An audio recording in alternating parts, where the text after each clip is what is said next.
Shalom, shalom, povo lindo do Senhor. Vamos para mais uma reflexão aqui no Evangelho de Marcos. Hoje nós estaremos refletindo em Marcos, capítulo de número 3, versículo 31 a 35.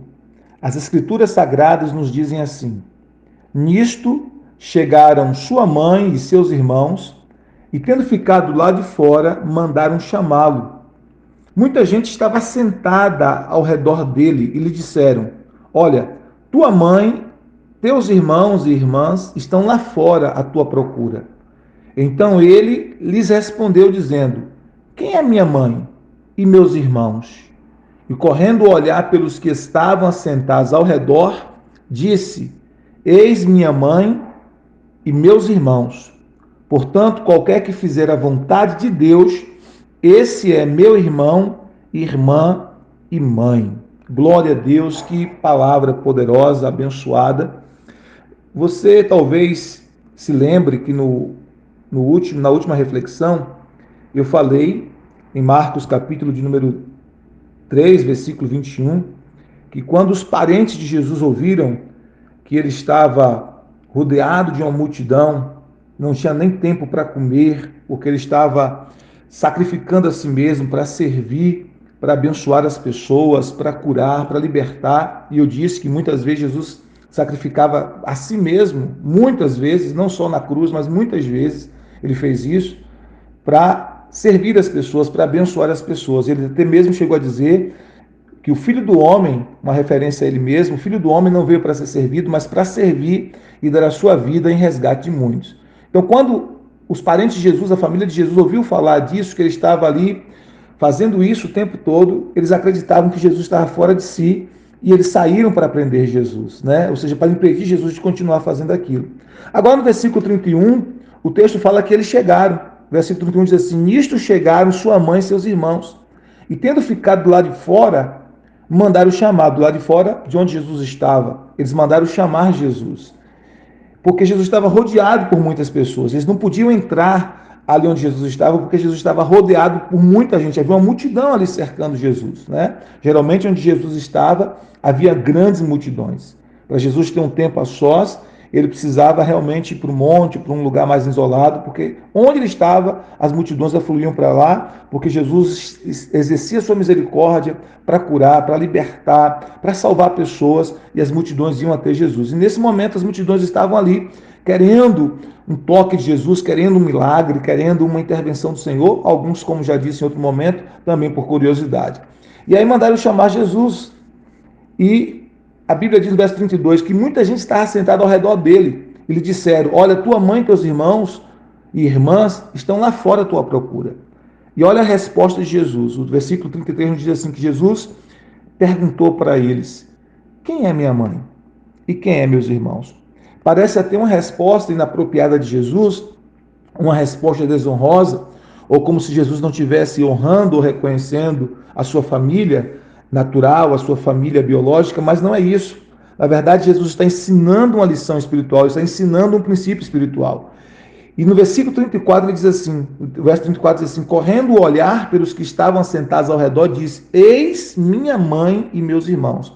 Então ele olha para os seus discípulos, ele olha para aqueles que estavam ali para ouvir, para receber o ensino dele, aqueles que estavam realmente com o coração sedento pela sua presença, um coração desejoso de aprender, um coração ensinável para aprender de Jesus, um coração quebrantado para receber a palavra de Jesus.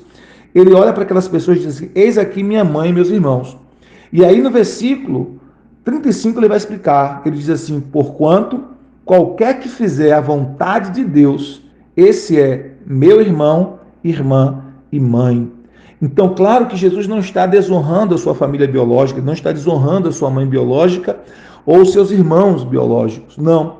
Mas ele está dizendo que aquele que faz a vontade de Deus, esse se torna a verdadeira família de Jesus. Esse se torna aquele que realmente faz parte da família de Jesus. E aqui Jesus está falando de uma família espiritual. Ele está dizendo: qualquer que fizer a vontade de Deus, esse é meu irmão, irmã e mãe. Ou seja, qualquer que fizer a vontade de Deus, esse se tornará aquele que faz parte da minha família. Esse que faz parte da minha família. Nós costumamos dizer, já ouvimos isso, aprendemos sobre isso e repetimos isso constantemente na congregação. O sonho de Deus é ter uma grande família de muitos filhos semelhantes a Jesus. Esse é o sonho de Deus, ter uma grande família de muitos filhos semelhantes a Jesus, o seu filho unigênito. E aí o seu filho primogênito. Então o texto nos informa sobre isso, né? Que a família de Jesus é aqueles que fazem a vontade do Pai que está nos céus. E a Bíblia nos fala em Romanos capítulo 12, versículo de número 2, que a vontade de Deus, ela é boa, perfeita e agradável. A gente às vezes pensa que a vontade de Deus para nós é ruim. A gente às vezes pensa que Deus não quer o melhor para nós. A gente às vezes pensa, quando Deus não permite que algo aconteça em nossas vidas, é porque Ele quer o pior para nós. Não, não é verdade. Deus quer o melhor para nós. A vontade dele é sempre boa, perfeita e agradável. O desejo do Senhor é que nós possamos viver a sua vontade, viver os seus planos para a nossa vida. O desejo de Deus é que nós possamos entender que os pensamentos de Deus são mais altos do que o nosso, que os pensamentos do Senhor são mais elevados do que os nossos, e que nós precisamos permitir que a vontade dele se estabeleça em nossa vida, e precisamos realmente estar dispostos a fazer a vontade de Deus, ainda que de princípio a gente não compreenda, ainda que de início a gente não tenha total clareza da vontade de Deus, total discernimento da vontade de Deus, mas à medida que a gente vai dando um passo de fé a cada vez, seguindo a vontade de Deus, nós vamos percebendo que a vontade de Deus é sempre boa, perfeita e agradável. Jesus deixou bem claro que aquele que faz a vontade de Deus, ou aquele que vive para fazer a vontade de Deus, esse é que representa a família de Jesus, esse que realmente faz parte da família de Jesus. Se nós queremos fazer parte da família de Jesus, nós precisamos viver a vontade de Deus e permitir que a vontade de Deus se cumpra na nossa vida. A nossa vontade, muitas vezes, ela tenta se rebelar contra a vontade de Deus. E como servos do Senhor Jesus, como servos de Deus, nós precisamos dizer, como Jesus disse até no Getsêmani, não a minha vontade, Senhor, mas a tua. Eu sei que algumas vezes é muito difícil dizer isso e viver isso, mas nós precisamos estar dispostos a abrir mão da nossa própria vontade pessoal para que a vontade de Deus se cumpra na nossa vida. Ainda que a gente não compreenda, ainda que a gente não entenda, a vontade de Deus sempre é boa, perfeita e agradável. Mesmo quando as coisas não acontecem do jeito que nós gostaríamos, mesmo quando as coisas não acontecem do jeito que nós havíamos planejado, a vontade de Deus sempre é boa, perfeita e agradável. Há um texto precioso que eu gosto muito e que o Senhor fala muito no meu coração através desse texto, que é Romanos capítulo 8, versículo 28, que diz: todas as coisas cooperam para o bem daqueles que amam a Deus, daqueles que são chamados segundo o seu propósito. Então todas as coisas estarão cooperando para o bem daqueles que amam a Deus, daqueles que buscam viver a vontade de Deus. Então mesmo que eu e você não compreendamos a vontade de Deus de imediato, nós precisamos aprender, pela graça do Senhor Jesus Cristo, a submeter a nossa vontade à vontade do Pai e dizer e viver como Jesus: não a minha vontade, mas a tua. Quando nós assim agimos, quando nós assim procedemos, nós nos tornamos de fato a família de Jesus. Jesus deixou claro que a família espiritual de Jesus, que é a igreja, é muito mais valiosa do que a família biológica. A família biológica precisou tornar-se também família espiritual quando se submeteu à vontade de Jesus. Eu disse para você já em uma outra reflexão que houve um tempo que nem mesmo os irmãos de Jesus criam nele. Eles só vieram a crer a partir da ressurreição. Enquanto eles não criam em Jesus, eles eram apenas família biológica de Jesus. Quando eles passaram a crer em Jesus, eles se tornaram família espiritual de Jesus.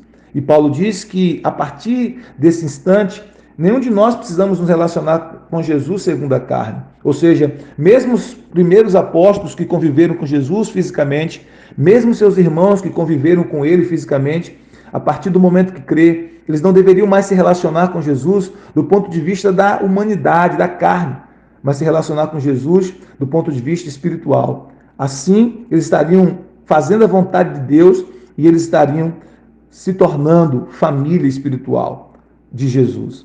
Se eu quero ser família espiritual de Jesus, eu preciso estar disposto a fazer a vontade de Deus. Que eu e você estejamos dispostos a fazer a vontade de Deus. O Senhor diz em sua palavra: bem sei eu os planos que tenho para vós, planos de paz e não de mal, para vos dar o fim que esperais. Então os planos de Deus para a nossa vida são bem maiores e melhores do que os nossos. mesmo quando nós não compreendemos todas as coisas, mesmo quando nós não discernimos todas as coisas. Nós precisamos descansar o nosso coração no Senhor e dizer: Senhor, cumpra-se a tua vontade na minha vida, não a minha, mas a tua vontade. E assim fazendo, nós seremos gloriosamente abençoados e faremos parte da família espiritual de Jesus. Você quer fazer parte da família espiritual de Jesus? Busque a graça de Deus para fazer a vontade de Deus. Deus te abençoe. Shalom, shalom, graça e paz.